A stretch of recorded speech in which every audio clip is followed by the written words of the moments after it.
Hey everyone, it's Mary. Welcome back.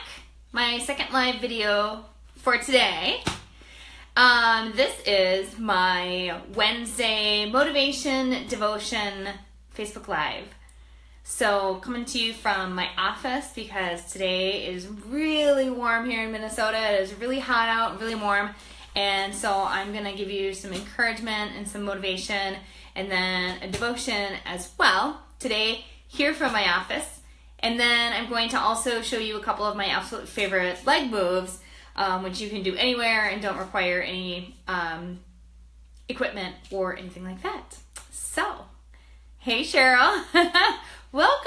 Oh, I love it. She must be doing this all from her phone. So she's such a busy gal. So I wanted to say hey. So you guys, happy Wednesday. I hope you're having an amazing week. I'm sure it's July, so everyone is thinking about their goals. We're halfway through the year. I hope you are rocking out what you resolved to do at the very beginning of the year. And whether that's goals in fitness, life, home, business, whatever you're working on, hoping that you're rocking those out. If you are feeling stuck, need some motivation, hitting a plateau, whatever it may be, check out my Facebook Live from earlier today that I did on a break where I talk about how to break through a plateau or when you're not seeing any progress or any results, what to do. And that can be in fitness, business, family life, any kind of goals that you've got, personal goals even, just how to rock those out and how to get restarted again, recommitted, and some really practical ways to do that. So today I wanted to talk to you actually about rest days. So when we're on a fitness journey, a lot of times we aren't necessarily looking forward to resting. We aren't necessarily looking forward to taking care of our body. We want to work, go, do. We want to lift those weights, hit that cardio, go to an additional Zumba class, get in another vinyasa flow, anything like that, because we feel like a lot of times more is better. Sometimes less is better. I will say that. I did not know what I was going to do my live on today. I had a couple verses on my heart that I loved that I wanted to talk about. But honestly, I'm taking a rest day today. Here's how I decide usually when I'm taking a rest day. I am sore everywhere, basically. I did not really realize that I was going to be, hey, Chris. She's inside enjoying the AC, hopefully. I did not realize I was going to be so sore. I did a couple workouts earlier this week, one yesterday, one the day before, that actually left me really sore in my arms, my back, and my abs, and then my legs as well. So I'm pretty much sore everywhere. And I wasn't anticipating that. So today, I'm actually going to be in a parade a little bit later. So I'm going to be walking in the parade, and that's all I'm going to do. It's a technical rest day for me. I decided that because I'm sore everywhere, and I'm not going to do anything else. And I think a lot of times people take for granted the fact that when we rest, that's when we grow. When you're resting your muscles from your workouts in the gym, that's when you're going to see growth, muscle growth, strength gains even, and just improvements in general. And it can be good to take a day, if not two, during the week to rest. And then I have even heard it said that for every 10 weeks that you're training hard, whether it's with a personal trainer or training for a race or an Ironman or anything like that, every 10 weeks taking an entire full 7 days off of your routine and just being active and what they call like active recovery. So walking or biking for fun or playing tennis or something like that you don't normally do, but that's activity and that you're still resting and being active, and it's so good for your body. I have done that before, taking an entire week off, and I do come back actually to my gym workouts stronger than before. So rest days can be hard though, and here's my tidbit on resting when it comes to our spiritual life as well, because especially in this world there is so much to do. There's a lot negative or evil we want to combat. We want to volunteer. We want to help people. Maybe you're in ministry as a pastor or someone running a recovery meeting or something like that. My family does that. And there's always a lot to do, and there's always someone to help. And, like the old saying goes, you can't draw from an empty well. So we definitely need to be spending time with God and in prayer so He can rejuvenate us and just pour into us so that we can pour out to others. But the Bible does do a great deal of talking about rest as well. One of my favorite verses, I've actually got it hanging in my office. I got some cute stuff in my office here. Be still and know that I am God. This, people, is really hard for me. If you know me, then you know that being still is not something that I really like to do.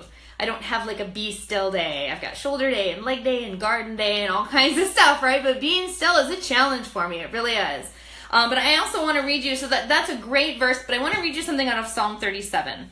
Psalm 37:7, written by King David, says, "Be still before the Lord and wait patiently for Him. Do not fret when men succeed in their ways, when they carry out their wicked schemes. Refrain from anger and turn from wrath. Don't fret, it only leads to evil, for evil men will be cut off, but those who hope in the Lord will inherit the land." So I absolutely love this, because we might be resting in God, trusting in Him, being patient, being still, listening for His voice, taking a rest day, right? And people around us might be succeeding, even evil people, wicked people, people who are sinners. Well, everybody's a sinner, right? Amen? I mean, like, nobody's perfect. But people who are maybe talking bad behind your back or doing things they shouldn't be doing, or causing problems or stirring up strife and issues, people who are haters, all of that. This says, just be patient. Just be still. God's got you. And you're going to inherit the land anyway, so you're going to see those gains, those biblical gains. He is going to prosper you and bless you if you are still and trust in Him. And don't worry if others are succeeding and you feel like you're not. Don't worry if evil people are succeeding, okay? And we're here to work on our own hearts and make sure our hearts are in line with God. So I don't even like to necessarily pay attention if somebody's doing something they shouldn't be, causing trouble, stirring things up. I don't even want to necessarily look at them and say, well, you're an evil person and you're succeeding. I'm not going to judge if you're evil or not. I want to judge how I'm doing, right? So that's kind of like a whole nother Facebook Live. But I absolutely love this. Be still before the Lord and wait patiently for Him. When we are still and with God and in front of Him and allow Him to do the work in us He wants us to do, and we have our eyes on Him and not those who are succeeding around us, when we wonder why we're not succeeding or what God is doing for us or in us or through us, we're supposed to be patient. We're supposed to be still. We're supposed to have that restful spirit, and He will fill us, and He will bring growth and strength to us when we rest, just like when we rest from the gym. And it's essential. I always tell my clients, you got to have at least one rest day, if not two. Normally, I take 2 rest days a week. So because today is one of them, I'll probably rest one day this weekend and then do another workout. But 2 days a week, you guys, to rest is awesome. So think about that. Be still before the Lord. Wait patiently for Him. We all know fitness is a process. It's all about progress, not perfection. And so when we patiently wait for the Lord, He will do that work on us that He wants to do. He can see, it's like the sculptor, right, that has the marble in front of him, and somebody says to him, well, how in the world do you see the statue there? How do you even start? And the sculptor says, well, I just chip away at everything that's not the image that I'm inspired to create. So when we wait patiently for the Lord, He will sculpt us into what we want to be. He will do His work in us. He will have us grow, have us prosper, and He will bless us. But it is through rest.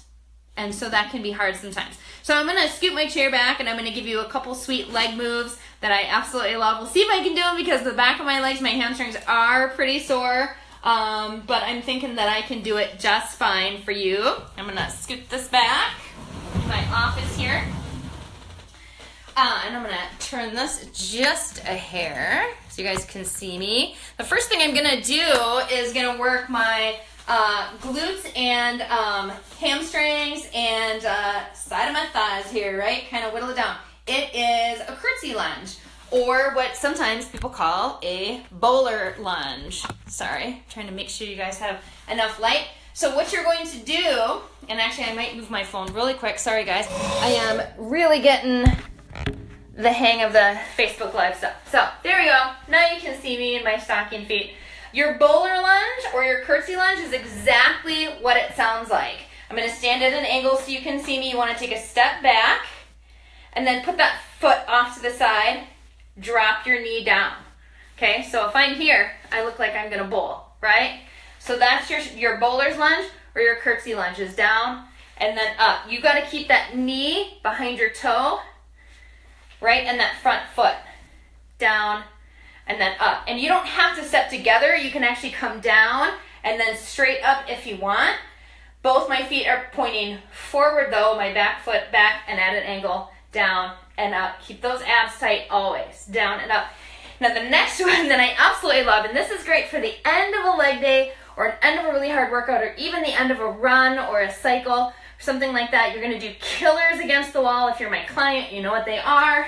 They're absolutely amazing. You put your feet flat up against the wall, okay? And then you're going to come up in like a downward dog motion.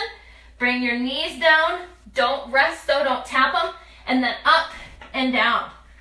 So I'm just driving my hips up, straightening my legs into that really piped up downward dog position.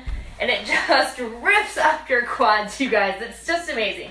Talk about getting a crazy burn, which I absolutely love. And then I'm gonna demonstrate with my super nice squishy chair, one of my last favorite leg moves. It's actually for quads and glutes, and you're working both legs at the same time. It is a split squat with your foot elevated in the back. So I've got a nice wide stance, even though I'm kind of a shorter person. I'm about 5'4", but I want a nice wide stance. I'm gonna have my foot either laying flat on a chair or a box, or my toes up. And what I'm going to do is drop my knee down and back, still keeping that knee in the front behind my toe to protect my knee, driving my stationary heel into the ground, down and up.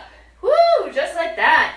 And then you would switch sides, you're gonna feel that burn. So thanks for joining me today, you guys. I just encourage you, just like the favorite Bible verse in my little quote, be still and know that I am God. Be still. You can hear God's voice when you're still. We get to take some time away from the world, away from the clamor that we're hearing, feeling. And a lot of times we can have peace and stillness in our heart when we take the time to be still before God, trust Him, have patience with Him, let Him do that work that in you that He wants to see, do that work in you that He has a vision for. And then you're going to see all the growth and all the gains and all the strength that you need through Him. So, and get after it, stay cool, do some legs. We'll talk to you guys later. Be blessed.